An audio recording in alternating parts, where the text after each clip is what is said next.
Hello and welcome to study IQ. Mozambique port northern Mozambique का एक बहुत ही इंपॉर्टेंट बंदरगाह, इस पर कब्जा कर लिया है इस्लामिक स्टेट ने। ये पहली बार है जब एक आतंकवादी संगठन ने पूरे पोर्ट पर कब्जा कर लिया हो। डिस्कस करेंगे इसके इम्प्लीकेशंस क्या हैं, बहुत कुछ आपको जानने को मिलेगा। So a lot to know, a lot to discuss as always. But before we begin, go to Google play store, यहाँ पर डाउनलोड करो स्टडी आईक्यू एजुकेशन ऐप और यहाँ पे आप परचेज कर सकते हैं हमारा यूपीएससी कोर्स, जिसके लिए ईएमआई ऑप्शन अवेलेबल है। And don't forget to subscribe to study IQ and press the bell icon. ना फर्स्ट ऑफ ऑल हो सकता है कि आपके माइंड में क्वेश्चन आए कि वेट, इस्लामिक स्टेट तो काफ़ी हद तक कन्फाइंड थी इन इराक और सीरिया, इसके बाहर ये ज़रा एक्टिव थे नहीं। तो मोज़म्बिक तो नॉर्दर्न अफ्रीका के काफ़ी दूर है, तो यहाँ पर इजिप्ट लीबिया से भी काफ़ी दूर है, तो वहाँ पर ये आइसिस के लोग कैसे पहुँच गए, ये समझाने से पहले आपको जानना होगा कि डोनाल्ड ट्रंप की सबसे बड़ी गलती क्या थी इन 2019 में। ट्रंप ने क्या किया कि जो भी सोल्जर्स हैं फ्रॉम सीरिया ये पुल आउट कर लिए, और जो कुर्दिश फोर्सेस डिपेंड करती थी यूएस पर फॉर सेफ्टी फॉर सिक्योरिटी, उनको भी अकेला छोड़ दिया। हज़ारों कुर्द यहाँ पर मारे गए और इनोसेंट लोगों की जान गई। और ये सब ट्रंप ने सिर्फ किया अपनी डोमेस्टिक पॉलिटिक्स के लिए, अपने वोटर्स को ये बताने के लिए कि देखो जो हमारे सोल्जर्स थे जो बाहर डिप्लॉयड थे, मैंने जल्दी उनको वापस अपने देश में बुला लिया है ताकि वो सेफ रहें। और अब ये बात धीरे धीरे ओपन होती जा रही है। यूएस की जो इंटेलिजेंस एजेंसीज हैं ये अपने ऑफिशियल्स के जरिए, रिपोर्ट्स के जरिए कह रही है कि आइसिस के जो फाइटर्स हैं सीरिया के अलावा और रीजन में भी ये जो अपनी स्ट्रेंथ है वापस रीगेन कर रहे हैं because of Donald Trump Syria pull out. और बिल्कुल कल की बात है जब यूएस के कमांडर हैं, इन्होंने ओपनली ये भी कह दिया कि इस्लामिक स्टेट का जो थ्रेट है ये वापस राइज कर रहा है इन सीरिया। अब देखो यहाँ पे प्रॉब्लम ये है कि ये लोग जब फैलते हैं तो अपनी विचारधारा साथ में फैलाते हैं, और अब जो इनकी विचारधारा है ये सिर्फ मिडल ईस्ट तक नहीं, अफ्रीका में भी बहुत ही तेज़ी से फैल रही है।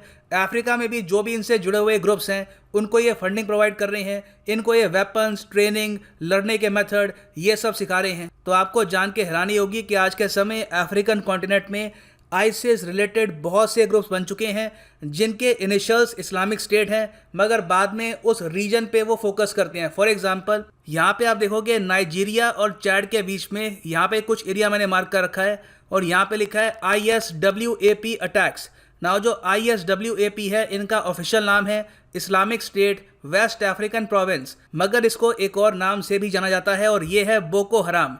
तो बोको हराम यहाँ पे एक्टिव है, इसका लिंक है directly with Islamic state of Iraq and Syria. फिर यहाँ पे आप देखोगे माली के आसपास और ये बुर्किना फासो के आसपास बहुत से ग्रुप सामने आ रहे हैं जो आइसिस जैसी विचारधारा रखते हैं। फिर आप अगर थोड़ा सा इनके ईस्टर्न साइड में देखोगे हॉर्न ऑफ अफ्रीका के करीब, तो यहाँ पर सोमालिया के करीब है यहाँ पर अल शबाब की वजह से सोमालिया में हज़ारों लोग मरे हैं। आज भी यहाँ पर टेरिटरी को लेकर संघर्ष चल रहा है।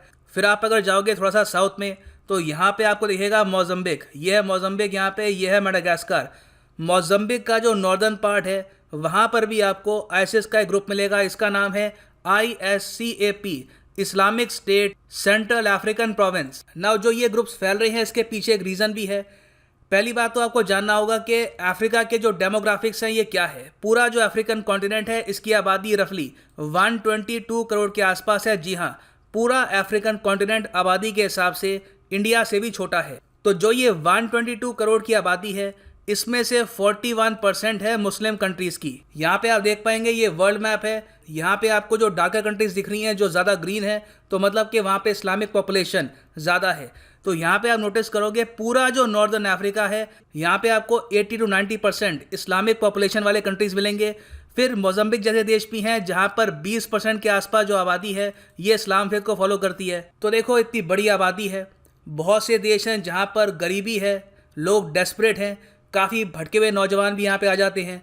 तो काफ़ी बार क्या होता है कि ये लोग इस टाइप के ग्रुप ज्वाइन कर लेते हैं और इनकी संख्या बढ़ती रहती है। इसका एक डायरेक्ट कोरिलेशन है with poverty and socio economic issues.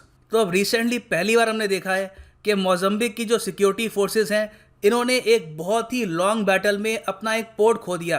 Port का नाम है मोज़म्बिक पोर्ट। मोज़म्बिक के बारे में मैं आपको कुछ ये बता दूं कि इसकी जो लार्जेस्ट सिटी और कैपिटल है ये है मापुतो। ये जो करेंसी इस्तेमाल करते हैं ये है मेटिकल, और आबादी है इस देश की 3 करोड़। इंडिया और मोज़म्बिक का एक हिस्टोरिक कनेक्शन भी है।